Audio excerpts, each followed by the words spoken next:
Hey, Alex. Hi, Kelsey. How are you? I'm good. Wow, it sure has been a long month since our last episode. I've been busy in the city. Oh. The city that I moved to. Tell us where you've been, Kelsey. You were so cryptic in that last farewell, hiatus message. I did not imagine that it would be a 2.5 year I know, that hiatus. wasn't the point. Okay, so, yeah, I moved. I got a job in Chattanooga. Yes. And it happened really, really fast. I had about 2 weeks to pack up and get out.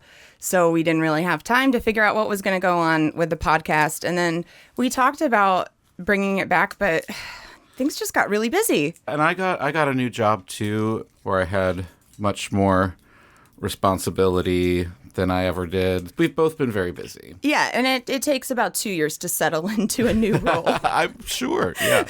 So now that we're both settled, and now that we have a major motion picture.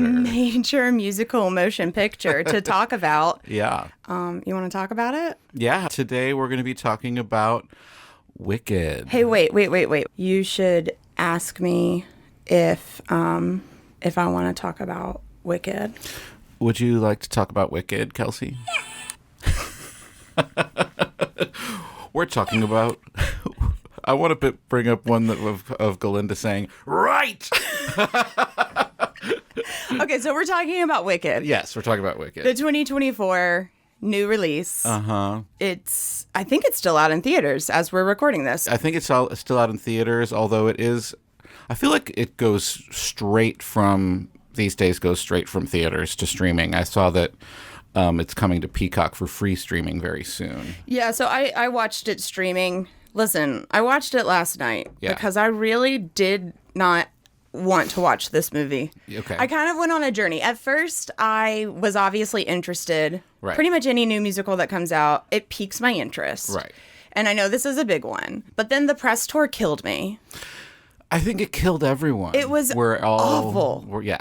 And it was everywhere. Yes. Car dealerships, Starbucks, Right. Target, Right. Walmart, Sally Hansen nail color. You couldn't escape it. Yes. And then the meme became memed, and it was, it Insufferable became was like the word that Arianna used. Self-referentially strange. And it was just sort of like, all right, guys, what are you doing? Are you making a movie or are you saving the world? Because everyone's acting like this is the biggest thing that's ever happened. I didn't know that was happening. So dramatic. So dramatic. But listen. The finger holding. That was just embarrassing. Yes. I wonder what that journalist feels like. She's capitalizing on it. Like She's selling holding space merch now. Yes, I mean basically yes. Oh my gosh. I saw her like in a sponsored ad be like, "Are you holding space for this Sally Hansen nail color?" I don't know. I had to text you and ask, what is holding space? Okay, yeah, holding space. It's pretty much it's a term that's it's used a lot in queer media in queer media and in just kind of progressive. It's a hot button progressive phrase, but usually it just means like, hey, I'm gonna like step back and let the people who this impacts the most lead the conversation in this. You know what I mean? So like if I'm holding space for Black voices, I'm existing as a white person to give the platform and use my privilege to give that space to a minority or, I a feel like marginalized that's group. so many words to just say, I respect people that are Right. different from me. Right. And that's why it's insane. The whole thing. I just can't believe I'd never heard the term before because I don't know if you noticed, but I got my nose pierced. So I'm like really progressive. Usually when you get your nose pierced, you are just automatically holding space. I'm a vegetarian now too. Really? Yeah. Oh, haven't you dabbled in that in the past? I have in the past. I'm back on board. Because, I think you just kind of don't really eat meat anyway. I wasn't eating a lot of meat. Yeah. No. So it was an easy transition. But now it's more of an animal thing. I'm not going to get into it. Yeah. But I am obligated to tell every person. I mean, as one It's does. a physical necessity because I don't get enough iron. That satiates me. As a non-vegetarian, I will hold space for you in this conversation. Okay, before we dive in, let's we got these little baby bottles. Oh, little Prosecco's. Little Seccos to celebrate. Let's see. Is it going to pop? I mean, they usually do. It's not like a cork. No, it doesn't pop. That is so disappointing. It is. We'll add a sound effect. Oh. There it is. Wait, here we go. What is that even? It's Baby Nessa Rose.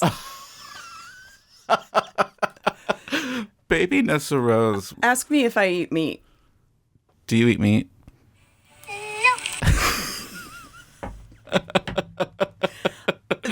Little Elphaba and little Nessa Rose Yes. are the cutest. Oh my gosh, I love them. But grown-up Nessa Rose, what a bummer. I mean, She's fine. She's fine. She's there. The character is just, I don't know. It's annoying. We can get there. Cheers to you. Cheers. And cheers to you, the audience. Thank you for joining us again. Thank you for sticking with us. If you're still here. We've gotten messages from people asking when we're coming back, and I didn't even realize we had That's so sweet. an audience. So I love that. That's very nice. Oh, thank you, friends of the pod. Mm-hmm. All right, let's go through some of the basics real quick. Yeah. This was a stage show, premiered in 2003, produced by Mark Platt, father of Ben Platt. Oh, I did not realize Yeah, that. I knew that Ben Platt had a big-time producer dad, but I didn't realize he was the wicked guy. Full-on Nepo. Big time. Like the biggest Nepo of the Broadway. Now, look, community. Ben Platt is talented, Yes. but did he get a foot in the door? Yes. I think he would agree. Mm-hmm. Show debuted in 2003. It's been running consistently ever since. Yeah, it broke records. Worldwide, it's made $6 billion. Yeah. It surpassed $1 billion in 2016, and it joined Phantom of the Opera and Lion King as the only Broadway shows to do so. I think that it's still only second to The Lion King as far as highest grossing ever. It surpassed Phantom, which is wild. This is a real musical lover's musical. I'm your favorite musical's favorite musical. Yes, Chapel. I think this is the movie or the music when non-musical fans think of musical, I think they're thinking of this. Yes. It's very flashy. Mm-hmm. It's very sentimental and kind of in a, I don't want to call it cheesy. It's very earnest, I guess. It's very like, all of the social commentary it's making is very obvious. Like, on the nose. Exactly. Yeah. So it's like, oh, brother. Like, fascism again. Right. It's like, if you forget the past, you're doomed to repeat it. So before we get into the plot, should we agree, since this is only part one, somehow this 2 hour and 42-minute movie is only part one of a show that can't be longer than 3 hours. The majority of the plot, which isn't a lot, happens in Act 1. Again, we're faced with this dilemma that we've had in the past. Not really a dilemma, but the fact that not a lot of plot happens, but somehow there's 2 hours and 40 minutes. Should we agree? Because I'm sure you know the ending. Yes. And we should maybe just stick to part one. Yeah, I don't think we should give like spoilers. Even though it's been out for 20 years, it's not a stage show that a lot of people, I mean, outside of New York. Right. Occasionally there's going to be a touring performance that comes through. Which I actually saw in Nashville at TPAC in like 2013, I think. So long ago. Yeah. Do you remember it? Not really. I remembered like, the gist of it. So I do have a frame of reference there, but it had been so long that I saw it in the theater right before Thanksgiving, whenever it came out.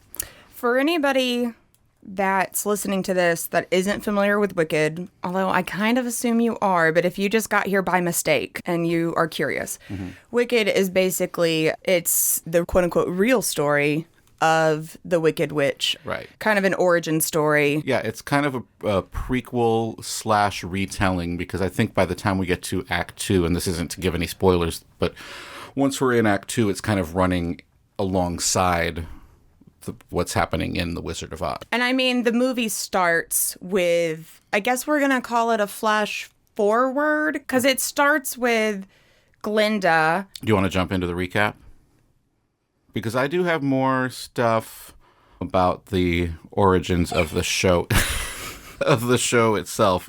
It's not anything of very much importance other than in the previews, Kristen Chenoweth and Idina Menzel, Adele Dazeem, the wickedly talented, were both on board, and in the previews, and one piece of feedback that they got was that Galinda was overshadowing Idina. They had to, like, in rewrites, go back and give her a more I'm sorry, Kristen, role. You're just too good. Can you be worse? Guys, I'm so sorry for being too good. That's very Galinda of her. Also, that's a crazy thing to say because Idina Menzel is incredible. Is Idina Menzel, so to outshine Idina Menzel is like, whew. Yeah, it must. Star power. I'm sure it was just like the material, and I'm sure it was more fun to write Galinda. I have so many thoughts on Galinda. I don't like her that much. Right. I guess that's kind of the point. Right. She's fun, but I mean, it's one of these characters that's like horrible the whole time, and then you're supposed to cry when they do one good thing. right. You know. Or you're just supposed to accept like, oh, that's just Glinda. Right. She's just a bitch. She's just horrible to everybody and really selfish. Yeah, but she doesn't mean it. But she did one nice thing. She's just a little bit awful. She's really cute. But I felt like overall, Arianna gave a heartfelt performance. Listen, I have never been an Ari girl, an Arianna fan. Yes. I know that you and JJ, I mean, I love her catalog. when we used to live next door to each other, I would frequently hear Arianna Well, through the walls. I would have to text you guys occasionally. well, yeah, that was when Dangerous Woman came out. And it was, what else would we be doing? It was driving me nuts. What used to really drive me nuts about her was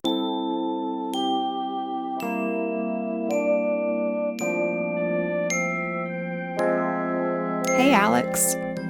Hi, Kelsey. How are you? I'm good. Wow, it sure has been a long month since our last episode. I've been busy in the city that I moved to. Tell us where you've been, Kelsey. You were so cryptic in that last farewell, hiatus message. I did not imagine that it would be a 2.5 year I know, that hiatus. wasn't the point. Okay, so yeah, I moved. I got a job in Chattanooga. Yes. And it happened really, really fast. I had about 2 weeks to pack up and get out. So we didn't really have time to figure out what was going to go on with the podcast. And then we talked about bringing it back, but things just got really busy. And I got a new job too, where I had much more responsibility than I ever did. We've both been very busy. Yeah, and it takes about 2 years to settle into a new role. I'm sure, yeah. So now that we're both settled, and now that we have a major musical motion picture. motion picture to talk about. Yeah. You want to talk about it? Yeah. Today we're going to be talking about Wicked. Hey, wait. You should ask me if I want to talk about Wicked. Would you like to talk about Wicked, Kelsey? We're talking about... I want to bring up one of Galinda saying, right! Okay, so we're talking about Wicked. Yes, we're talking about Wicked. The 2024 new release. Uh-huh. I think it's still out in theaters as we're recording this. I think it's still out in theaters, although it is... I feel like it goes straight from theaters to streaming. I saw that it's coming to Peacock for free streaming very soon. Yeah, so I watched it streaming Listen, I watched it last night because I really did not want to watch this movie. Okay. I kind of went on a journey. At first, I was obviously interested. Right. Pretty much any new musical that comes out, it piques my interest. Right. And I know this is a big one. But then the press tour killed me. I think it killed everyone. It was awful. Yeah. And it was everywhere. Yes. Car dealerships, Starbucks, Right. Target, Right. Walmart, Sally Hansen nail color. You couldn't escape it. Yes. And then the meme became memed, and it was, it Insufferable became was the word that Arianna used. Self-referentially strange. And it was just sort of like, all right, guys, what are you doing? Are you making a movie or are you saving the world? Because everyone's acting like this is the biggest thing that's ever happened. I didn't know that was happening. So dramatic. So dramatic. But listen. The finger holding. That was just embarrassing. Yes. I wonder what that journalist feels like. She's capitalizing on it. She's selling holding space merch now. Yes. I mean, basically, yes. Oh my gosh. I saw her in a sponsored ad be like, "Are you holding space for this Sally Hansen nail color?" I don't know. I had to text you and ask, what is holding space? Okay, yeah, holding space, it's pretty much it's a term that's it's used a lot in queer media, in queer media, and in just kind of progressive, it's a hot button progressive phrase, but usually it just means like, hey, I'm going to step back and let the people who this impacts the most lead the conversation in this. You know what I mean? So if I'm holding space for Black voices, I'm existing as a white person to give the platform and use my privilege to give that space to a minority or, I feel like that's so many words to just say, I respect people that are different from me. Right. And that's why it's insane. The whole thing. I just can't believe I'd never heard the term before because I don't know if you noticed, but I got my nose pierced. So I'm really progressive. Usually when you get your nose pierced, you are just automatically holding space. I'm a vegetarian now too. Really? Yeah. Oh, haven't you dabbled in that in the past? I have in the past. I'm back on board. Because, I think you're you just kind of don't really eat meat anyway. I wasn't eating a lot of meat. Yeah. No. So it was an easy transition. But now it's more of an animal thing. I'm not going to get into it. Yeah. But I am obligated to tell every person. As one does. It's a physical necessity because I don't get enough iron. That satiates me. As a non-vegetarian, I will hold space for you in this conversation. Okay, before we dive in, let's we got these little baby bottles. Oh, little Prosecco's. Little Seccos to celebrate. Let's see. Is it going to pop? They usually do. It's not like a cork. No, it doesn't pop. Oh. That is so disappointing. It is. We'll add a sound effect. Oh. There it is. Wait, here we go. What is that even? It's Baby Nessa Rose. Baby Nessa Rose. Ask me if I eat meat. Do you eat meat?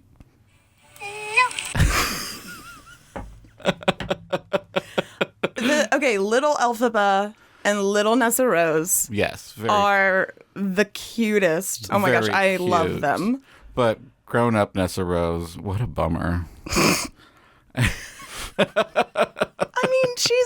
She's fine. She's fine. She's there. The character is just, I don't know. It's annoying. We can get there. Cheers to you. Cheers. And cheers to you, the audience. Thank you for joining us again. Thank you for sticking with us. If you're still here. We've gotten messages from people asking when we're coming back, and I didn't even realize we had that's so sweet an audience. So I love that. That's very nice. Oh, thank you, friends of the pod. Mm-hmm. All right, let's go through some of the basics real quick. Yeah. This was a stage show, premiered in 2003, produced by Mark Platt, father of Ben Platt. Oh, I did not realize Yeah, that. I knew that Ben Platt had a big-time producer dad, but I didn't realize he was the Wicked guy. Full-on Nepo. Big time. Like the biggest Nepo of the Broadway Now, look, community. Ben Platt is talented, Yes. but did he get a foot in the door? Yes. I think he would agree. Mm-hmm. Show debuted in 2003. It's been running consistently ever since. Yeah, it broke records. Worldwide, it's made $6 billion. Yeah. It surpassed $1 billion in 2016, and it joined Phantom of the Opera and Lion King as the only Broadway shows to do so. I think that it's still only second to The Lion King as far as highest grossing ever. It surpassed Phantom, which is wild. This is a real musical lover's musical. I'm your favorite musical's favorite musical. Yes, Chapel. I think this is the movie or the music when non-musical fans think of musical, I think they're thinking of this. Yes. It's very flashy. Mm-hmm. It's very sentimental and kind of in a, I don't want to call it cheesy. It's very earnest, I guess. It's very like all of the social commentary it's making is very obvious. And, like, on the nose. Exactly. Yeah. So it's like, oh, brother. Like, fascism again. Right. It's like, if you forget the past, you're doomed to repeat it. So before we get into the plot, should we agree, since this is only part one, somehow this 2 hour and 42-minute movie is only part one of a show that can't be longer than 3 hours? The majority of the plot, which isn't a lot, happens in Act 1. Again, we're faced with this dilemma that we've had in the past. Not really a dilemma, but the fact that not a lot of plot happens, but somehow there's 2 hours and 40 minutes. Should we agree? Because I'm sure you know the ending. Yes. And we should maybe just stick to part one. Yeah, I don't think we should give like spoilers. Even though it's been out for 20 years, it's not a stage show that a lot of people, I mean, outside of New York. Right. Occasionally there's going to be a touring performance that comes through. Which I actually saw in Nashville at TPAC in like 2013, I think. So long ago. Yeah. Do you remember it? Not really. I remembered like, the gist of it. So I do have a frame of reference there, but it had been so long that I saw it in the theater right before Thanksgiving, whenever it came out. For anybody that's listening to this that isn't familiar with Wicked, although I kind of assume you are, but if you just got here by mistake and you are curious, Wicked is basically, it's the quote-unquote real story of the Wicked Witch. Right. Kind of an origin story. Yeah, it's kind of a prequel / retelling, because I think by the time we get to Act 2, and this isn't to give any spoilers, but once we're in Act 2, it's kind of running alongside what's happening in The Wizard of Oz. And I mean, the movie starts with, I guess we're going to call it a flash forward, because it starts with Glinda. Do you want to jump into the recap? Because I do have more stuff about the origins of the show, of the show itself. It's not anything of very much importance other than in the previews, Kristen Chenoweth and Idina Menzel, Adele Dazeem, the wickedly talented, were both on board and in the previews. And one piece of feedback that they got was that Galinda was overshadowing Idina. They had to, like, in rewrites, go back and give her a more I'm sorry, Kristen, role. You're just too good. Can you be worse?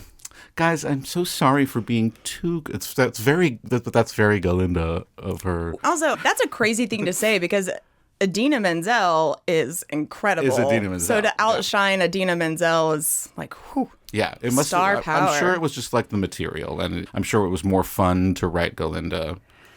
I have so many thoughts on Galinda. I don't like her that much. Right. I guess that's kind of the point. Right. She's fun, but I mean, it's one of these characters that's like horrible the whole time, and then you're supposed to cry when they do one good thing. Right. You know. Or you're just supposed to accept, like, oh, that's just Glinda. Right. She's just a bitch. She's just horrible to everybody and really selfish. Yeah, but she doesn't mean it. But she did one nice thing. She's just a little bit awful. She's really cute. But I felt like overall, Arianna gave a heartfelt performance. Listen, I have never been an Ari girl, an Arianna fan. Yes. I know that you and JJ, I mean, I love her catalog. when we used to live next door to each other, I would frequently hear Arianna Well, through the walls. I would have to text you guys occasionally. well, yeah, that was when Dangerous Woman came out. And it was, what else would we be doing? It was driving me nuts. What used to really drive me nuts about her was she mumbles. Yeah, she didn't enunciate. She would never enunciate anything. I could Wait, never... You know who else doesn't enunciate? Who? Dame Patti LuPone. She's not actually a dame, but... Okay. Well, I didn't know that about her, so, you know, ugh, I hate it. But, no, I love Patti LuPone. I've never observed that with Patti LuPone, but I don't listen to Patti LuPone, like, just hanging out, you know? Yeah. I'm either watching her, whatever. Anyways, just marble mouth, and it would drive me nuts. Yeah. Big pet peeve. Now she's gone the complete opposite for this role where she is overly enunciating. Even in press now, She went, what's his name, with Elvis. Austin Butler. Can't leave the voice behind. Right. Deirdre, how do I get you out of me? I think that she is kind of starting, because I listened to a couple podcasts that she was on. I listened to Las Culturistas. Las Culturista. With Bo and Yang, also in the movie. Which I think was originally in the show, I think might have been a woman, a girl character. It was, because they said this on that podcast episode, that for the original table read, before it went to stage, Sutton Foster was Fanny. I think she was just doing somebody a favor and sitting in for the table read. I was like, how? She's 60. When are we going to give it up? I love Sutton. No, I know, but you can only, No, not for the movie. For the Broadway show. Oh, gotcha. She would have been like 20-something. Oh, yeah, she would have been, yeah. Yeah. Correct. Yeah. We love Sutton Foster. Yes, definitely. And I love that she and Hugh Jackman are a couple now. I don't care. I don't care if there was cheating. They're perfect for each other. Yeah. He was like famously with his wife for like... But they separated a while ago. Oh, okay. Yeah, he's fully divorced. And I think she maybe cheated on her husband. Oh. Maybe. Just a rumor. I don't know. On that note, Arianna and Bach have insisted that their affair did not begin as Okay, but this is another problem. And I know it's nobody's business, but I absorb pop culture just like anybody else. Yeah. And that means I have opinions on Ariana Grande's relationship with SpongeBob. Yes. And even if they didn't, there was no overlap, the fact still stands that he left his high school sweetheart wife with a brand new baby. Yes. For Ariana Grande. Yes. And it's not the first time that Ariana Grande's kind of like swooped in a little bit. Who else did she do that with? I don't know. Naya Rivera said she did. I believe anything that she says. Naya Rivera? Or said. Yeah. R.I.P. Yeah. That was so sad. I know. She was great. Anyways, Ariana, look, begrudgingly, she's incredible in this. Yes. She's very good. And I at first I was worried that it wouldn't even be acting that much. Right. But it is. You can tell the difference between her pop vocals and her vocals in this movie. Yes. You can obviously she was beyond committed to, I mean, she was training for it before she auditioned. Yeah, she took vocal lessons to get back into that classical sound. Like, she was preparing for 10 years to get this audition. Yeah. Which, funny story, in my research, I found out that Universal had actually bought the rights. What's the guy's name who? Stephen Schwartz? Yes, before they bought it for the stage show, and they convinced...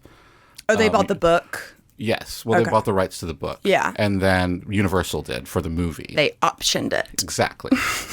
And then they convinced them to let them make the stage show first.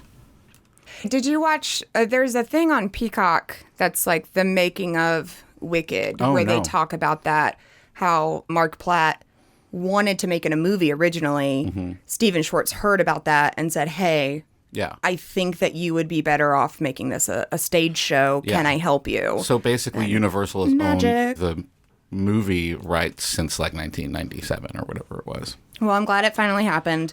Because like I said, I didn't want to like it. My bestie, Stephanie, I told her, I'm not going to like it. I'm not going to do it. And she said, okay, let me know after you watch it. And she was right. She was 100% right. And I grew up, I was a theater kid. And when this came out, I think I was a junior in high school or something. So I was never really into it back then. And honestly, like theater kids that were into it were pretty insufferable. So I didn't want to like it either. And I love how theaters had to start offering designated sing-along screenings. Yes.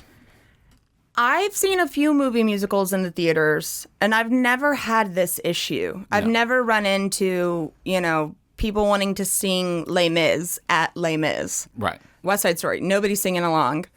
Yeah. Wicked, apparently, that was hard to escape. It has a very passionate fan base. Like you said, like the theater kids. Yes. Musical lovers, musical. Right, but also it relates to this idea of being an outsider and an outcast, and, the way that it's the same sort of thing as, like, people who love Buffy are, I love Buffy. Well, yeah, but it's the same sort of demographic of nerdy theater kids who relate to the underlying, in quotes, it's true. As the theme, as a, this is an allegory for outsiders. Theater kids in particular tend to, or there's maybe a stronger likelihood that you're going to feel like an outsider if you're one of the theater kids. Well, yeah, exactly. At least I think that was the case back then. I don't know if that's true today. Yeah, I don't know what the I have no idea what they do is like these days. Yeah, I have no idea. There was a good movie with Ben Platt though. It was like Theater Camp, I think. It was pretty funny. Iowa Debberry's in it as well. Oh, yeah, I didn't see that. For a second, I thought you were talking about the movie Camp, that is about a theater camp, and it stars like 14-year-old Anna Kendrick. Oh, okay, then not that. I was like, that sounds right. Maybe that is that. Okay. Yeah. Anyway, all right, let's like really go into our plot here. Movie starts with Glinda announcing to the Aussians that, yes, it's true. Mm-hmm. She's dead. She's dead. So there are some things here in the first couple of shots that, so first of all, we start with this black and white, old-timey script thing that I think is a nod to Wizard of Oz starting in black and white. Oh, okay. Yeah, good catch. And then it shows that she's dead, and then you see the monkeys flying over the Emerald City, and then there's somebody on horseback riding away, and everyone's like, is that Elphaba? And we'll get to the monkeys later, but if you thought the monkeys were scary in Wizard of Oz, hoo-wee. Yeah. They're terrifying. Brace yourself. Yes. So once we leave the tower, the gray, whatever she's in, we see Oz. We see all these tulips. Get this. Poppies. Okay, so in the movie, they're poppies, but they're IRL, they're tulips. Uh-huh. They planted 9 million tulips. This was a massive production, and they paid, obviously, very close attention to detail. Lots of practical effects and lots of set building. To the extent of cultivating 9 million tulips. Yeah. I feel like they could have gone CGI on the tulips. Right. We would have been fine with it. And in a lot of places, they added so much CGI to their practical effects that they may as well not have done it. But it is cool the way that they built practical sets, very immersive. Mm-hmm. I did get some stats on that because it is just so impressive. The Shiz set is amazing. They had 17 sound stages across 3 different studios and 4 major backlots. 2 sets each spanned the size of 4 football fields. So 8 football fields in total. I mean, of course there's special effects, but it was very little blue screen involved. And the forest set from, I think, what they said was it was like an actual like nature, and it was like a biodome. Yeah. They had like actual birds, and so like the birds that you hear chirping in I'm Not That Girl Yeah. are like real birds chirping in the background. And then there's this extra element to it when you think about it that they're mostly singing live anywhere they could, which means they had to put even more thought into the sets to make the acoustics right, Yeah. to have it transfer onto film. And what a testament to casting in this, as far as the singing live thing. Yeah. You notice what the mistakes that Les Mis made. I only have the only person that I would recast in this is Jeff Goldblum. Yeah. Because he's just Jeff Goldblum. Right. And to that point, I will say when it's supposed to be a mystery who the father is, and it's Jeff Goldblum's voice. Yes, you're like, I know. Yeah. Okay, so the thing about the mystery of the father is, so Glinda's announcing that she's dead, and somebody in the crowd is like, is it true that you were friends with her? Right. And she says, yeah, okay, it's true. We went to school together, but hear me out. You know, even the Wicked Witch was a child once. Let's tell her story. Right. The little girl says, why does wickedness happen? And she says, every family has their secrets. Mm-hmm. What she's referring to is the mother of Elphaba, Mrs. Throp, Yes. wife to Governor Throp, having an affair with a mystery man. But again, the mystery's not that much of a mystery because it's very clearly Jeff Goldblum. Right. Or it's his voice. Right. We don't see his face. So even we hear at the his end voice. where he's like, I'm feeling very parental, and it's like, this isn't a secret because we know, like, Everybody loves Jeff Goldblum. very recognizable voice. Yeah. One of the most recognizable I just feel voices. like somebody else could have done it. Right. Without such a distinctive characterization. I mean, when was the last time you saw Jeff Goldblum in a movie and he wasn't Jeff Goldblum? He's always Jeff Goldblum. That's his thing. Yeah, it's kind of like Christopher Walken. You hire him because he does the Christopher Walken thing. Are you watching Severance? No. You should be watching Severance. I watched... Okay. Everybody listening to this, go watch Severance. And then listen to us, but watch Severance. Like, I'm obsessed I've with let my Apple TV subscription lapse like so many times. I will give you mine if you watch this show. Okay. Okay, great. Because Thank I just you. don't watch And that anything goes to everybody. Send me a DM if you want my password. My password is Jeff Goldblum's sex 69. Okay, so the affair happens. She has a baby. Yeah, but he has this like green elixir that he gives her that she drinks. Oh, that's right. Yeah. She has the baby. Baby comes out green. Papa Throp is an asshole about it. He says, Take it away. Yeah. Like, he's fine with the bear that's helping deliver the baby, Right. but a green baby, there's a lot disgusting. in this movie that I'm like, why is it like there's a literal bear as your nurse or your nanny? The prejudice in the Land of Oz is confusing. Yes. Even later when it's like everyone's wearing these ridiculous outfits and like somehow everyone turns and laughs at a hat, like one hat. Yeah. I don't know. Anyway, Yeah. So then we age forward a little bit. This is when we see baby Nessa Rose and baby Elphaba. And it develops their relationship as Elphaba as sort of like the protector. She takes blame for everything. Right. We will revisit that as well later on. Yes. So then we're going to fast forward now. It's Nessa Rose's first day at Shiz. Yep. Also Galinda's first day at Shiz. Right. And once again, this university is called Shiz. Yes. I hate it. It was okay, and this was written before Shiz was Snoop Dogg, yeah. Right. But still, it's such it's a word that doesn't feel good when you say it or when you hear it. I'm sure they were like, what's a word that's like Oz? Shiz. And then like the Ms. Cottle, I think is her name. Her title is head shizstress. Cringy. But anyway, so they're at Shiz. They're all arriving by boat. And it's like a weird university where they study like wisdom and magic or something. It's not really clear what the education is. Right. Like, what is the education if there's only one sorcery class and it only happens sometimes? And it's only for Elphaba Right. in this situation. I'm skipping ahead. So we find out it's only for Elphaba because basically Elphaba is there to escort Nessa Rose to university, kind of look after her, make sure she gets settled in. Right. While they're in the courtyard, Elphaba gets upset about something. Because Head Chistress tries to help Nessa Rose, and she wants to do things on her own. And when Elphaba gets upset, she can't control her emotions, which means she can't control her inherent powers. So stuff starts levitating, including Nessa Rose. She goes soaring through the air. Madame Morrible, played by Michelle Yeoh, who is fantastic. Now, I will say, I was a little put off because she's not a singer. Right. But she only sings maybe 2 lines. Yeah. And it's... Doesn't really need, it's fine. need to be. So she recognizes that, okay, Elphaba's got powers. And she doesn't... So the kids aren't scared. She's like, that was me. To show you that spectacle. Anything could happen. Right.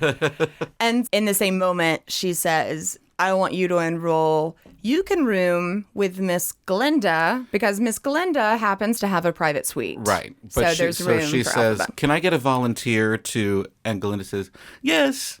And not knowing that she's volunteering for, right. And we Nothing see for her. very early on that any goodwill that she does or provides always has some sort of a self-serving purpose. Also in this scene, we get our introduction to Bowen Yang, Fanny, and then also the character of Shen Shen. Bowen's got a lot of funny little quips throughout. He doesn't have any big exchanges. But he's always there. And one of the things he says here is with regard to Elphaba, I don't see color. That was very funny. Yeah. And fun fact, Arianna, obviously, she was one of the first persons cast in the movie. She really wanted Bowen Yang. I think they struck a good friendship through SNL. Yeah. So she's hosted a couple times.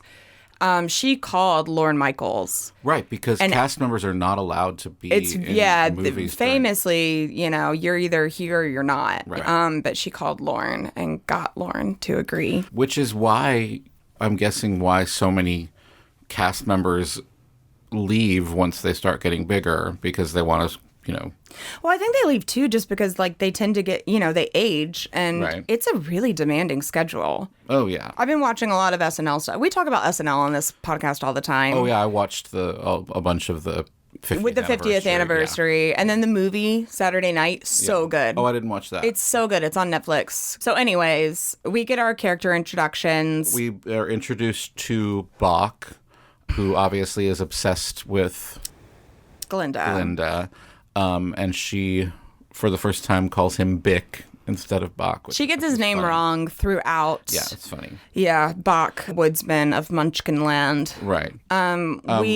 We hear Elphaba's say for the first time, no, I'm not seasick. No, I didn't eat grass growing up, which she ends up saying a bunch. I think... it's time for Wizard and I. Yeah, so Madame Morrible tells Elphaba, you've got something, You'll be girl. my special pet. I think she says you could be the Grand Vizier. Yeah, so we go into Wizard and I. That's our first big number. I mean, the first one was No One Mourns the Wicked, and then Gerald says, but I feel like this is the first moment with Elphaba. This is the I Want song. And it has...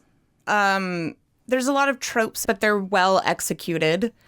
And when she runs towards the cliff, it's very Jean Valjean. Ah, yes. And in this, there's a lot of little winks to Wizard of Oz. She says, one day there'll be a celebration throughout Oz. It's all to do with me. And then, I'm so happy I could melt. Or what we would call that dramatic irony. Yeah. So I think after this, they're moving in together. Right. They're moving in together. We're going to go into the song, What Is This Feeling, which is really fun. They sound so good together. And obviously they have an unbreakable bond as humans. Well, you mean in the movie or as people, actresses? As actresses? Oh, yeah. They got tattoos for each other. Yeah. Arianna got a heart with an E in it, and then Cynthia got a heart with a G in it. Arianna got 5 different Wicked tattoos. I believe it. And they're all on her hand. Am I old, or is this current trend of tattoos just the worst? Like little hand tattoos? Not just hand tattoos. They look like a sketchbook or doodles when you're bored in class drawing on the desk. Yeah. Which honestly, including Arianna's. Those kinds of tattoos age the worst. Like fine line tattoos, they're just gonna get like weird and blurry and muddy. Speaking of SNL and Arianna, I saw Pete Davidson on some show the other day. He's getting all of his lasered off right now. That's crazy. Yeah, because he had he's like full head to toe. torso. Did you ever watch Bodies, Bodies, Bodies? Oh, I loved it. Yeah, I loved it too. Anyway, so Galinda is holding space in the dorm for, she makes a very small space for Elphaba. It's great. Look at what I did. Yeah. Uh-huh. They hate each other. Pull. Yeah. The feeling is loathing. Right. Then fast forward. Or is it love? Is this a love story? Maybe a little bit. So fast forward, now we're going to class. With Dr. Dillamond, who is a goat. He is played by Peter Dinklage. Mm-hmm. That was a surprise. I didn't see Peter Dinklage anywhere in the press. Peter Dinklage in press? Yeah, why wasn't he represented? Why weren't we holding space for Peter? At all. Was not mentioned at all. Nothing. Big surprise. Maybe he didn't, I don't know. The rest of them went on this press tour together. I guess it was just Cynthia and Arianna and... It seemed to me, though, that there was no role too small to hype up Wicked. I don't know. Yeah. Even Bradley Cooper gets involved in Guardians of the Galaxy press, and he was only doing a voice. Right. So I don't know why. I think a lot of it was like the bonding that they did on set, and he was never on set with them, probably, because he was... Do you think he's seen the movie?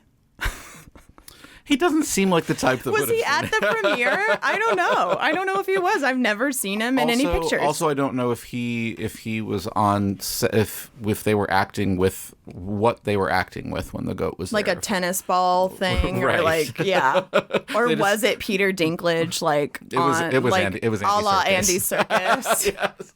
But okay, so Dr. Dillamond is a goat. Here's the thing: in Oz, animals are intelligent, they can speak, but for some reason, people don't like that. Right. And there's a lot of tension around it. One thing that happens when Elphaba makes everything fly around in the courtyard is she hits something on the wall and this plaque falls and you see what used to be the plaque, which was all of the animals teaching at Shiz. So Dr. Dillamond goes in to this backstory a little bit.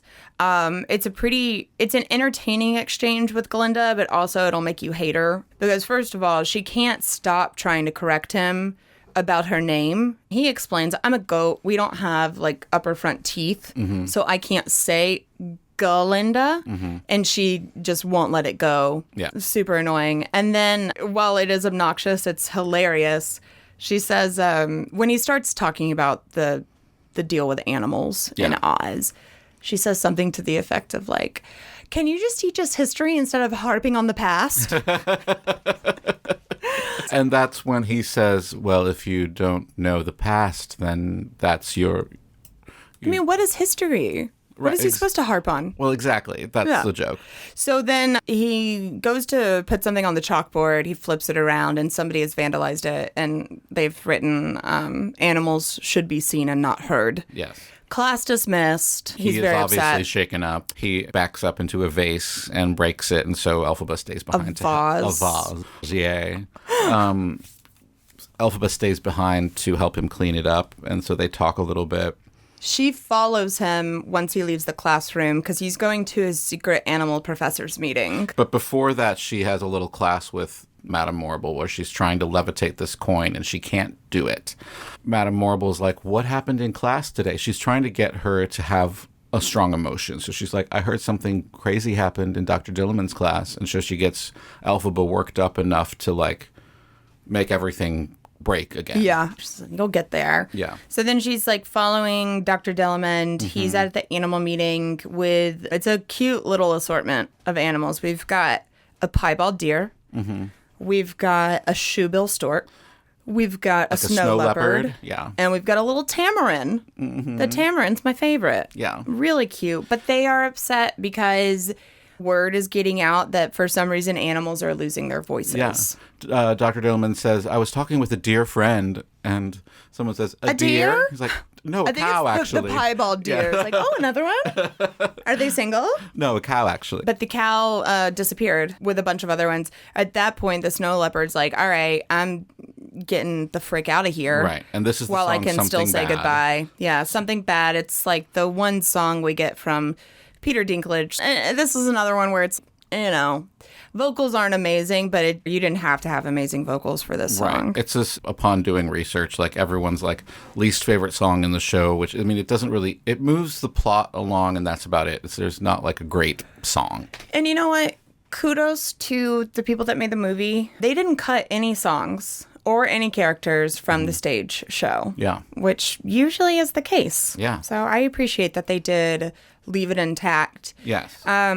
Elphaba is spotted by Dillamond, but he's cool with it. She's like, she's a friend. She's an ally. She holds space for us. She holds space for the animals. There's not really like a resolve there, but basically they're going to do what they can to save the animals. Right. So I think it's around, she's on her way back. fleeing. Yeah, she's on her way back, and she has a literal run-in with Fiyero. They have a meet cute. Jonathan Bailey has no business being this charming. I know. And that little tushy.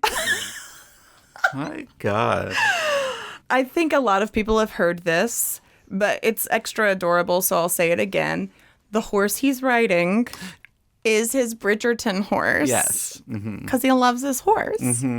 And his horse also talks. So they've got an interesting little friendship. Yeah, they have a little banter. He doesn't talk a lot. This is kind of the only scene that he really talks in. Yeah. They could have cut that character. Yeah. That's the one. But they have a run-in, and I think he says something like, I'm sorry, you blended in with the foliage. And she repeats her line about I'm eating not seasick. grass. No, blah, blah, I didn't blah, eat blah, blah. grass and blah, blah, blah. I'm like, I did. Cute. Yeah, they establish a nice little banter. Yeah, it's the next day. Word's getting around that Fiyero, Prince Fiyero of Winky, is transferring from Royal Winky Academy to Shiz University, and everybody is losing their minds. Yes, especially Galinda. She makes it her goal to get with him. So she decides to take him on a tour. Take him on a little tour. They end up in the library, or as she calls it, the book place. Where they have a collection of rare books, and I think medium rare as well. She says, this is the book place. Once again, she's so funny. She does such a good job. Yeah. So this is the song Dancing Through Life, and I'm going to say it's fine. It's fine. It's fine. And that's fine because it's not Fiero's show. Right. This was This is a song that they replaced after previews. It was called like "Where's the Party?" or something like that. Well, and that is kind of the point of the song. Right. He wants to know, what do you guys do around here for fun? Yeah, he's like, "Do you ever go to the Ozdust?" And they're like, "That place isn't that illegal?" Semi-illegal or Yeah. something? And I'm like, why is this location illegal? We haven't talked about all of their I made hate up it. words. Pronuncification. Yeah. Disgustify. Yeah. Can I say that it was Scandalocious? really that writing notes for this was... It was so hard because, None of the words, autocorrect. yes. It kept autocorrecting. Yeah.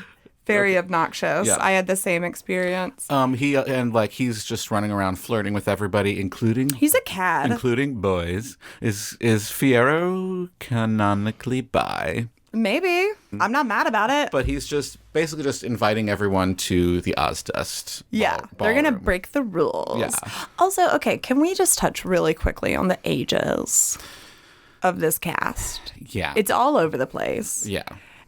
When it's a Broadway show, I am way, way less discerning about the age of the cast Because member. of how far away you are. It's very far away. Yeah. And also, I think that, like, for a lot of Broadway actors, the more experience you have, I mean, it really goes a long way to have an experienced Broadway actress or actor, regardless of their age.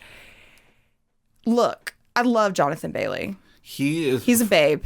More than any of them looked 35. Yeah. Yeah. And he's actually 36. His birthday is one day before mine.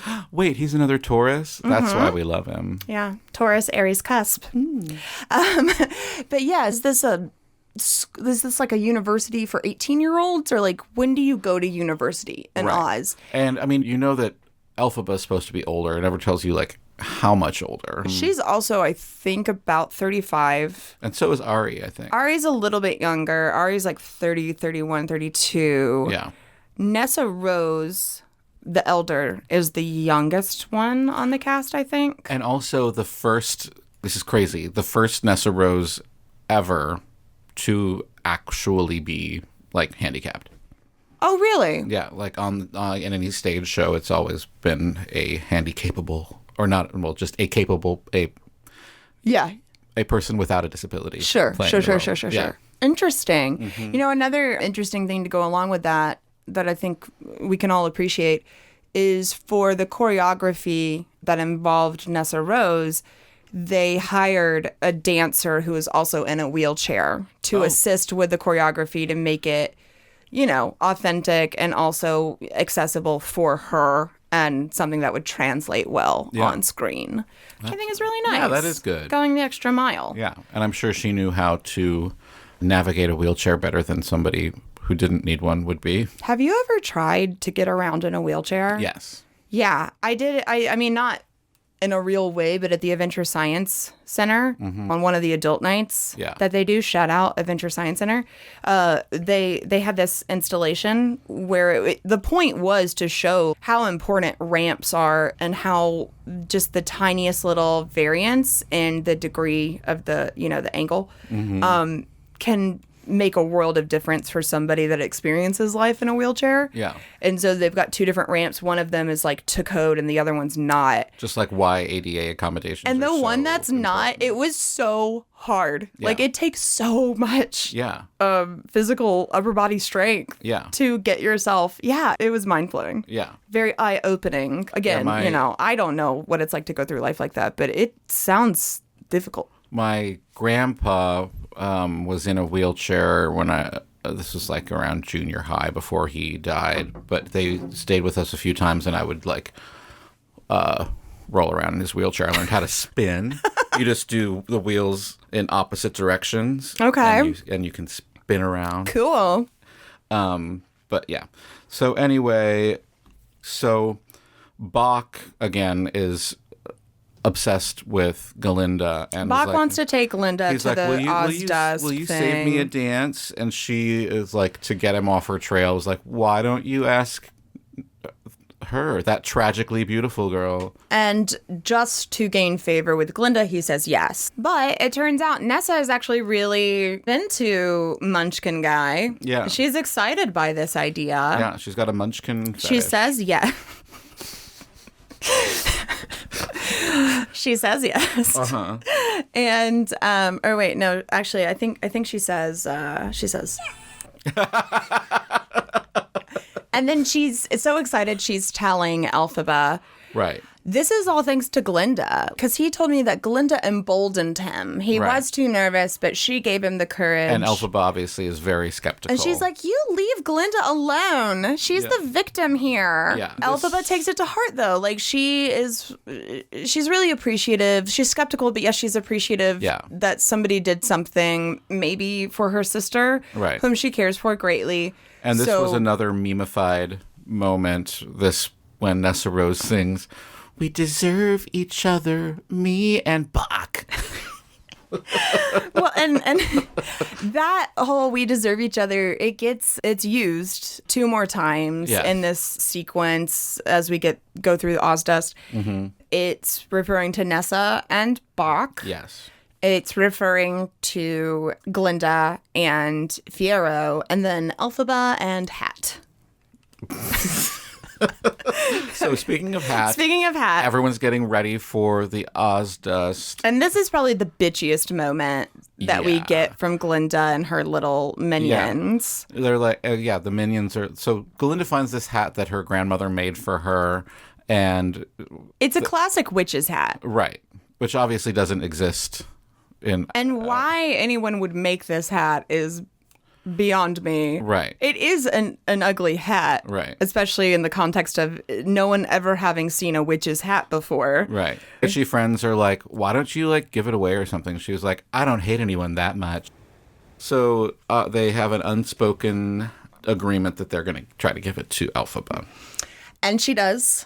Mm-hmm. And she goes a step further and really encourages Elphaba to come to. She's like, I'm inviting you. Come to the dance. Yeah. Which Elphaba sees as like a real thing. She's like, she gives her the hat. She's like, she's giving me a gift. She's like, so this on top of like her doing this nice thing for Nessa She must Rose. really be a good person. And just like Nessa Rose said, she invited me. She went out of her way to invite me to this thing. She gave me this weird hat. So on the way to the Ozdust, she stops by Mrs. Morables.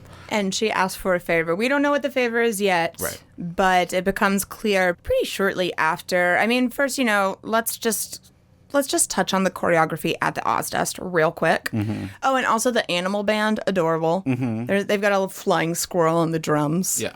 Because he can really stretch, Yeah. The choreography, this is my least favorite choreography in the movie. The when the people are dancing. When the people are dancing. Or like Elphaba's because dance. it starts, oh gosh. Elphaba's dance. We'll talk about that. No, when the people are dancing, because it starts with Fiyero doing this like, he does this stomping with his leg that's very much of a horse. Yeah. Like stomping its hoof. Mm-hmm. Like that is the movement that he's making. And he does it like 3 times and then the crowd follows him and it's not a pretty dance. I don't like it. I was wondering if I don't know if this is a spoiler, but I don't like it. We should cut all of this out. Okay. So not to give a spoiler, so I won't. So he does the foot stomp thing. The dancing is weird. End of discussion. Madame Morrible shows up, and I'm confused here a little bit because I thought that this was supposed to be like forbidden for them to go to leave campus in the first place, and especially this place. She doesn't care for some reason. Yeah. She shows up to tell Galinda that she will take her on as a student. She gives her a training wand, but she's also very clear that she's only doing it as a favor to Elphaba. Because Elphaba says she won't continue her and training that if she doesn't. Straight up does not have any faith in Galinda. Right. Harsh words, but she says, prove me wrong. I don't think you will, but prove me wrong. Yeah. She's like, but also Elphaba's here, so you should thank her. And Galinda's like, oh, shit. Elphaba's here, and she has shown up wearing the hat that Galinda told her to wear. Now, here's where I'm on Elphaba's side, but she makes a choice here. Yeah. A confusing choice, where she takes the hat off and she puts it on the ground. Well, also, everyone is already laughing at her. Okay, so she takes the hat off, she puts it on the ground, then she does this, like, very weird dance. Yeah. That involves her, she, like, brings her, I don't know how to describe it. She brings her hand to her head and does this wave thing, and then it's just, like, a lot of, like, jerky kind of movements. It's a very modern dance. It's very modern, it's like an interpretive dance. What it's interpreting, I'm not sure. It seems like it's supposed to have a lot of emotion to it. It didn't. It didn't translate for me. No, it didn't.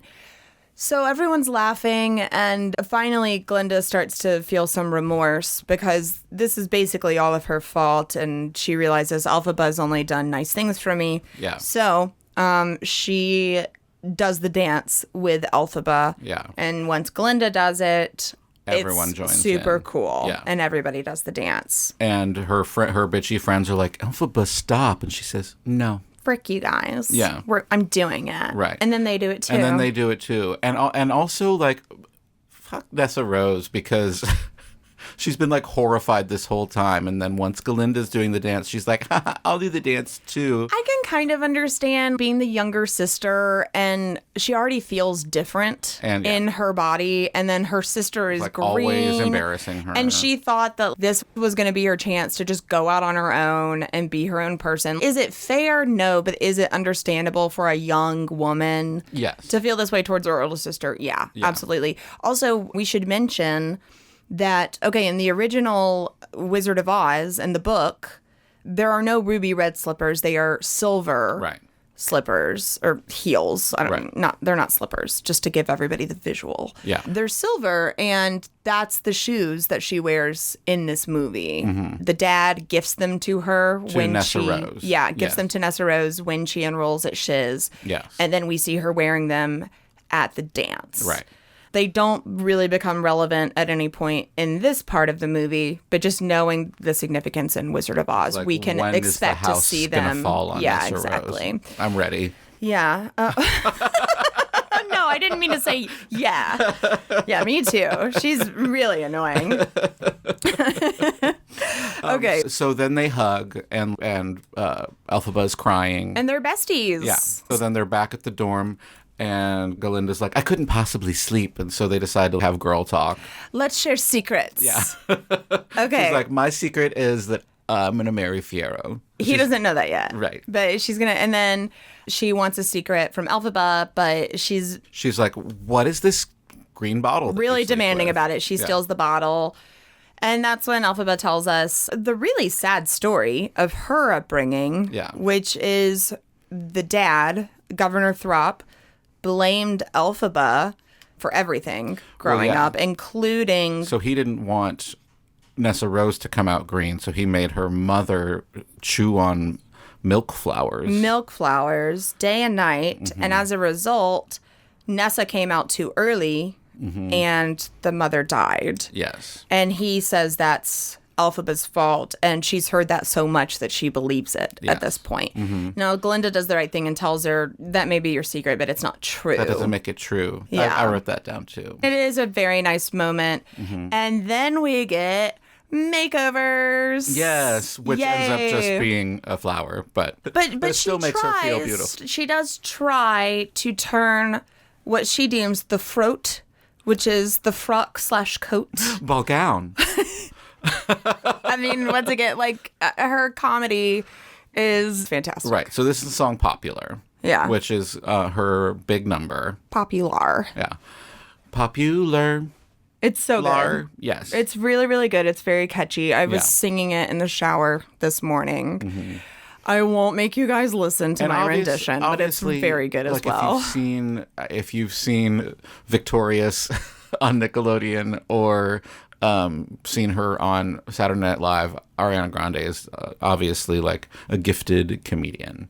You know, there was a line she had earlier, too, that we skipped over that really stuck with me. It's right before What Is This Feeling, where they've just moved into the dorm and they're both writing letters to their families back home. Oh, yeah.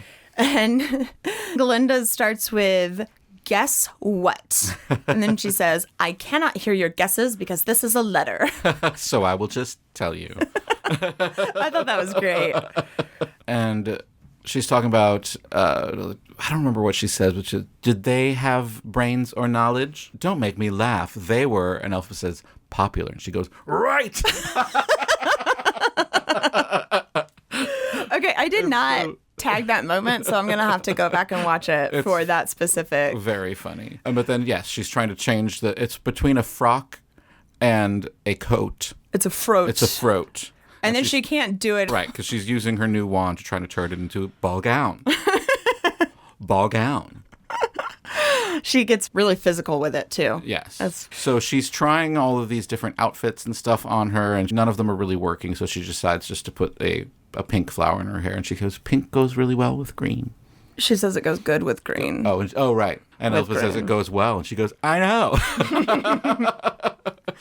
Okay, so I think next we have... Elphaba is practicing her hair flips down in the quad. Toss. And Fiyero says she doesn't need that. She doesn't need to do that. So yeah, you don't need to be Glindified. Right. Then we're in the classroom again, and we've got some real bad news from Dr. Dillamond, which is he's been canned. He's out. Yeah. Animals are no longer allowed to teach at Shiz. Once again, we don't know why everybody hates the animals all of a sudden. Right. Well, I mean, the wizard at the end says that basically, like, people come together more around a common enemy.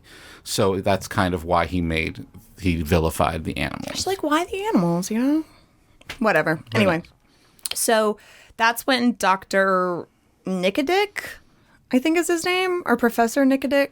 I didn't catch his name. He's not that important. But he comes in as the new teacher. The new history professor. And he introduces them to the concept of cages. Right. They've never seen a cage before. Right. And he's telling them that with this new device, we can prevent animals from gaining a voice. Oh, I forgot to mention that Elphaba's already had this vision of Dr. Dillamond in a cage. I guess, yeah, and that's a good point, because I didn't think about it that way, but she probably didn't know what a cage was. Right.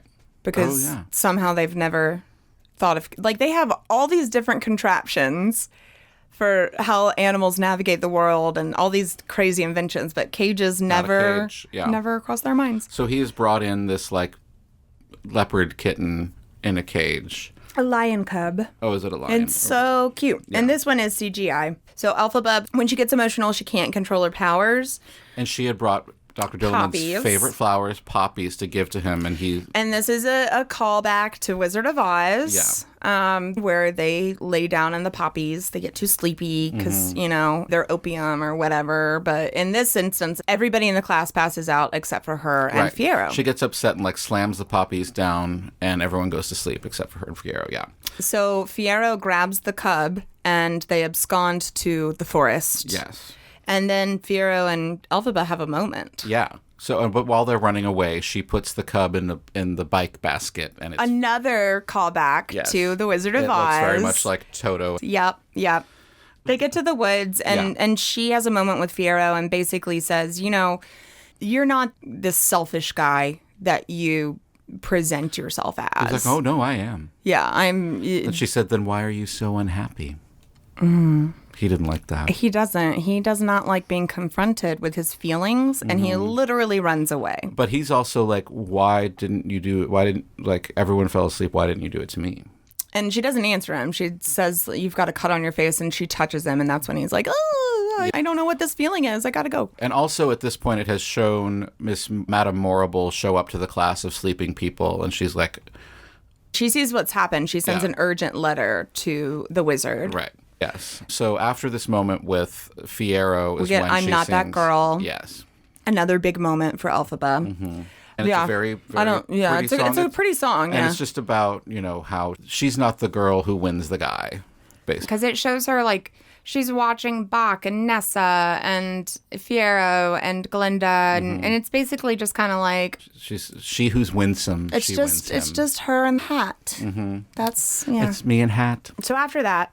what are we doing? The message shows up from the wizard. That's right. Madame Morrible calls her down because there's this, like, balloon mechanical walrus toy floating from the sky, and it's an invitation. To the Emerald City, yes.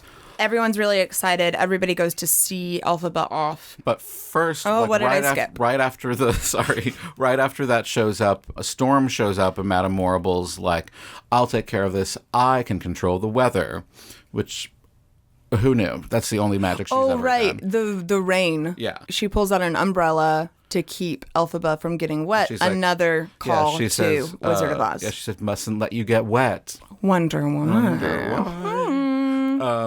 Side note, just a little production detail. The hairstyle of Michelle Yeoh is supposed to be the symbol of her weather controlling powers. Because it's kind of like a cloud, you know? White hair that's kind of like fluffy piled on top. Yeah.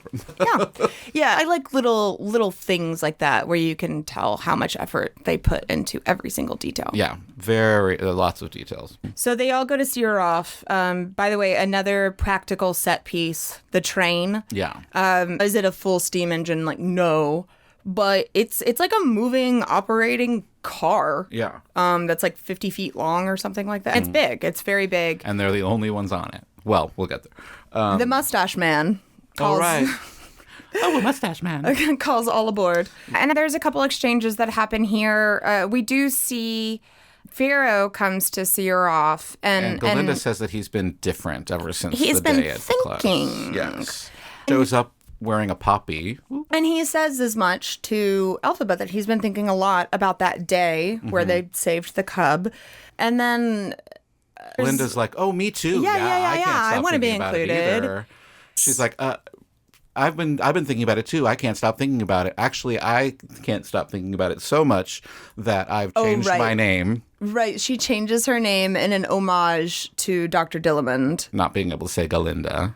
No, it's just Glinda. Yes. And everybody thinks it's the most amazing thing. And this is when we catch a glimpse of Bach clearly still having feelings for Glinda, which Nessa sees as well. Yeah. But Glinda, you know, she's still all about Fiyero. She says, he's not even perfect anymore, and I still want him. Right. Is that what everyone else feels like? Anyways, they get on the train. Yeah, the train is leaving, and it's supposed to just be for Elphaba. Come with me. Yeah. So they go to the Emerald City, and we get the song "One Short Day." Like, what would you do with your one short day in Oz? Okay, so we got to talk about cameos. Yes. So yeah, basically, there's a theater troupe that I guess introduces every new person. It seems like it's a show that might happen like hourly. Sure. Or something. The big ones, the big reveals. We get Kristen Chenoweth and Adina Menzel, Adele Dazeem. Yeah, it's great. But on top of that, well, actually, let's briefly touch on what the story is. So there was this book of spells called the Grimoire. Then they were finding there's a prophecy that there will be someone who can read it. And then a man in a balloon showed up, and it was the wizard. And he could read it. Which all it shows him doing is saying Omaha, which is where he's from. But they think that that's him reading the Grimoire. So he's the wizard. So in addition to our Adina and Kristen cameos, I'm going to admit only one other that I recognized, and that was Steven Schwartz, because I'd watched the behind the scenes thing. He's the guard that says, "The wizard will see you now." In addition to him, we had, let's see... Oh, Winnie Holtzman. She's the screenwriter for the movie. She's the one that says he can read it, referring to the Grimoire. Okay. There's a few other ones. There's a ton of Broadway cameos. Broadway and West End actors. Yeah. If you want to know the names of the rest of them, go look it up on Wikipedia. I was going to read them all out, but I just realized I don't know who they are, so I don't feel like I could add a lot of commentary there. So they go inside and they meet Chistery. Who is the monkey guard? The monkey, yes. Big teeth. Yes, they're scary. And then they walk past all the other ones that are just like there stoically. Yes. And it's scary vibes. Yes. Then they get into the wizard room and they see the big mechanical head, another practical set piece. Yeah. That was controlled by puppeteers. And, you know, he's big and scary. Say something. And she's like, "I'm Elphaba." He's like, "Oh, it's you, Elphaba." And then he comes out and it's Jeff Goldblum. And then one of my favorite lines in the whole movie is Glinda goes, "Oh, a man." She expresses such disappointment. Right. "Oh, a man." Okay. But yeah, Jeff Goldblum, like we said earlier, he comes out at his Jeff Goldblumiest. And he is doing his best to woo her into being on his side. He's charming. Yes, and he shows her. He shows them his sandbox, as he calls it, where he shows. Her flags are immediately raised, though. Her radar is up. Her antenna's up. You think? I do. Because she's like, yeah. If it's not in this moment, it doesn't take long because it takes Glinda a little while. Yes. Oh, yeah. Yes. I mean, who knows if she's even. Her allegiance is not clear. Right. At the end. But Galinda is the one who decides on Yellow Brick Road, though. He's like, "I made you a little you, too, a little Elphaba doll." He's like, "You can keep that." Because you can stay here. And she says, "It's green." And he was like, "Is it your heart's desire?" "Do you not want to be green?" And she decides that... And it was, at one point. Right. But since all that's been going on... Now she wants him to save the animals. Right. And to your point with the Yellow Brick Road, yeah, like the lights change color, so they're flipping through. And yeah. Glinda's the one that says, it feels road to me, or something like that. It's giving road. It's giving road, yeah. So she wants him to save the animals, and this is where things get a little tense. Right. He's like, I thought you would say that. And he's like, "Yeah, sure. I feel the same way." And that's when Madame Morrible shows up. And we get a sentimental man. Oh, right. His one song. Again, not a song with a lot of strong vocals. Right. There's a cool, like, shadow puppet thing happening that's him dancing behind the screen or whatever. But you want to know who I was thinking? You know who could have done this? Who? Nathan Lane. Oh, yeah. Oh, yeah. I mean, he can be just as, schmarmy and schmoozy and charming. And I feel like Jeff Goldblum and was he their can one. sing. I feel like Jeff Goldblum was like their one stunt cast. He is a handsome man, but I don't feel like the Wiz has to be handsome. No. He has to be charming and charismatic. Right. Yeah. Anyways, Morable's here now. She's like, I wouldn't miss it. It's like, then why didn't you take the train? Well, whatever. Like she arrives literally like 5 minutes after. Like, how did you? Whatever. It is a good question though. How did she get there? Is there more than one train? She enters and she brings in, I think, either she brings it with her or it just shows. I don't know. But the Grimier. Oh yeah, no. Shows up too. Shizdri reveals it. He pulls off the. It's covered with like a sheath or whatever. He pulls it off.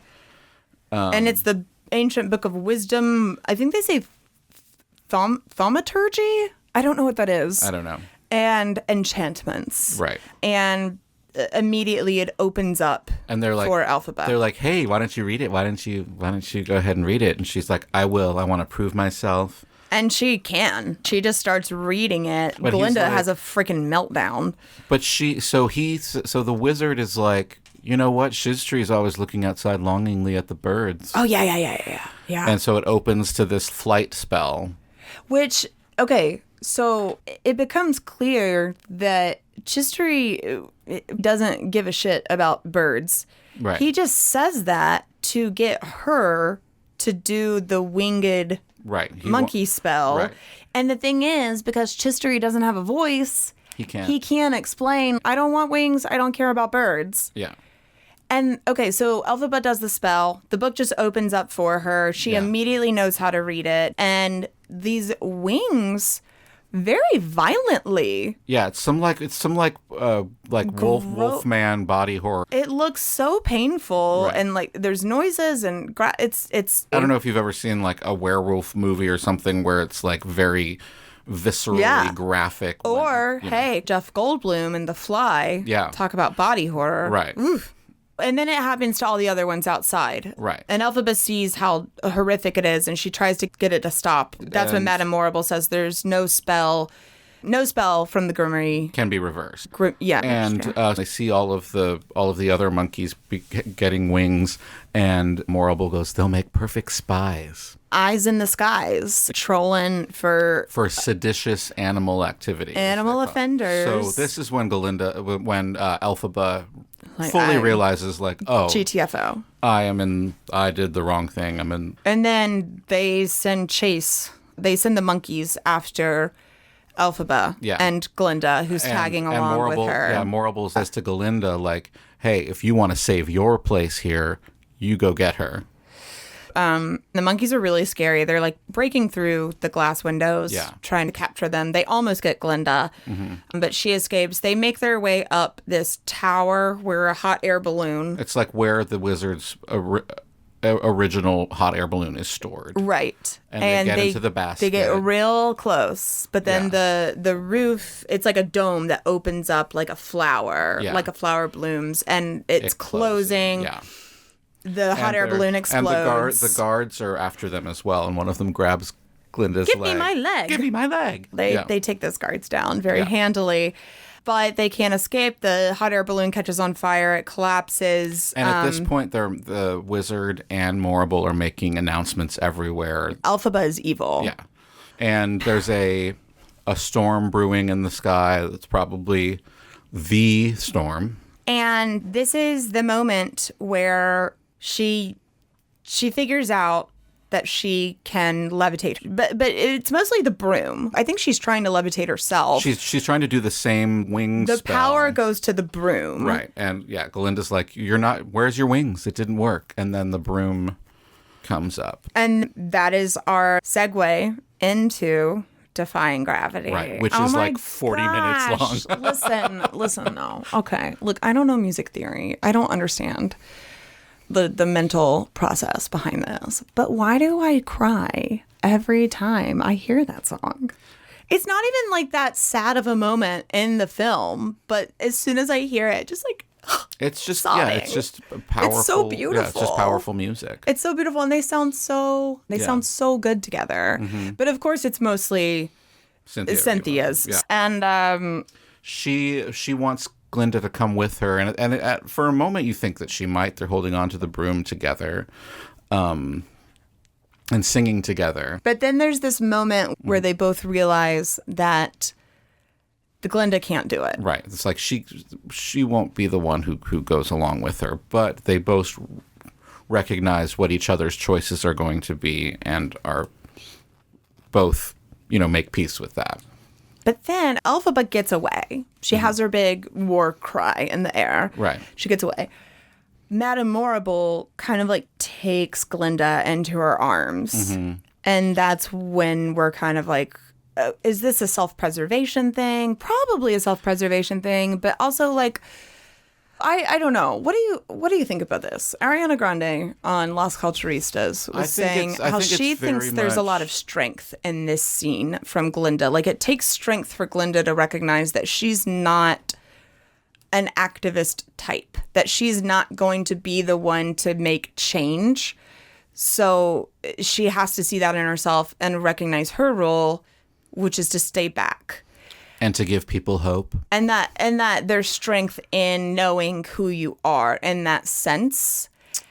I'm on the fence about that. I see this more as like to bring it back to young adult fiction, it's like when PETA is, in Hunger Games is like captive at the Capitol and has to make announcements on behalf of the Capitol or whatever and be like so yes, she is taken in by Morrible and I feel like Morrible sees it as like, okay, this person has the ability to be my purveyor of propaganda, and Glinda, yes, sees it as like, this is the way that I can have the most influence while also maybe getting the correct message across when the time comes. We said we don't want to do spoilers. Do you think that Glinda is going to be secretly a cause for change? Yes. You think she's going to be a double agent? Yes. Yeah. It wouldn't be much of a story if she wasn't, would it? Right. I think that she has to be. Whether that, I don't know if she'll do much as far as actually changing anything, but I think that she will do what she can to keep Elphaba safe. While also keeping herself safe. Right. It's a little like... I don't think she'll do anything for the cause, but she is so invested in her friendship with Elphaba now that she'll do anything for her. I think it's something that we have to examine inside of each of ourselves. Are you going to be a Glinda? Are you going to be an Elphaba? I think most of us are Glindas. Oh, for sure. Yeah. Yeah. That's the end of the movie. Like, yeah. Right after that, it just goes to be continued. And honestly, I was sitting there like, I can't believe how quickly the past 2 hours and 42 minutes went by. Yeah. Well, Defying Gravity alone, just from when it starts to when it ends, is like 40 minutes. I loved it, though. Mm-hmm. It amped me up for the movie to keep going. Right. So this is in the stage show, Defying Gravity is the Act 1 closer. So it's like, that's when you go to intermission. It makes sense. Yeah. But okay, so like, when is part 2? How long do we have to wait? Oh, it's a year. So it'll be like November, I think, of this year. That's lame. Yeah. But considering that I'll go see it in the theater. Considering that they filmed them at the same time, like, there's no reason, or like, I don't think, Kelsey, I don't think that I can handle another Wicked press tour. Oh my God, I didn't even think about that. Are they going to do it again, or is it just going to keep going? Is it going to be as dramatic as it was the first time? I don't know. No, they can't be. They shouldn't have. They've already got the first one now. Like, the first one is the advertisement for the second one, so they shouldn't need to hype it up as much. But you know what happens around that time of year? Oscar season. Right. That's when the big ones that want to get nominations start coming out. And they didn't have an original song for this one. There is a new song for part 2, so it's going to be nominated for Best Original I'm calling Song. it right now. It's going to win. Well, yeah, we haven't heard the song. We have no idea what the other nominees are going to be. Amelia Perez, too. Oh, my God. I really think we should do Amelia Perez. Kelsey. I know. I can't bring myself to watch it. All I've heard is... Penis to vagina. All I've heard is that clip.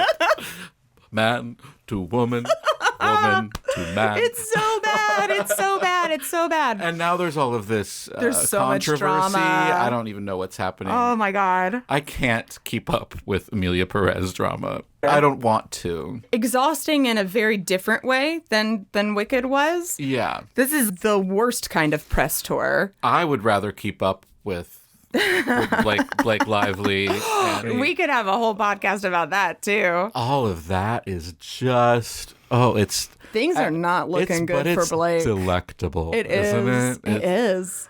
And like her relationship with Taylor Swift, Things are not going well for her. in the can. Yeah. But that text message was insane. Yeah, but did you see, like, he was, the one that she sent. Yeah, that was like, my dragons. Oh, the dragons. I don't know if you know this about me, but I'm like Khaleesi. And then he responded with a 6-minute voice memo. 6 minutes. Did you hear it? I didn't listen to it. I listened to like the first 10 seconds. Yeah. And I was like, oh my God, I can't do this. Right. It was 6 minutes long. It was sent at 2:00 in the morning. Oh God.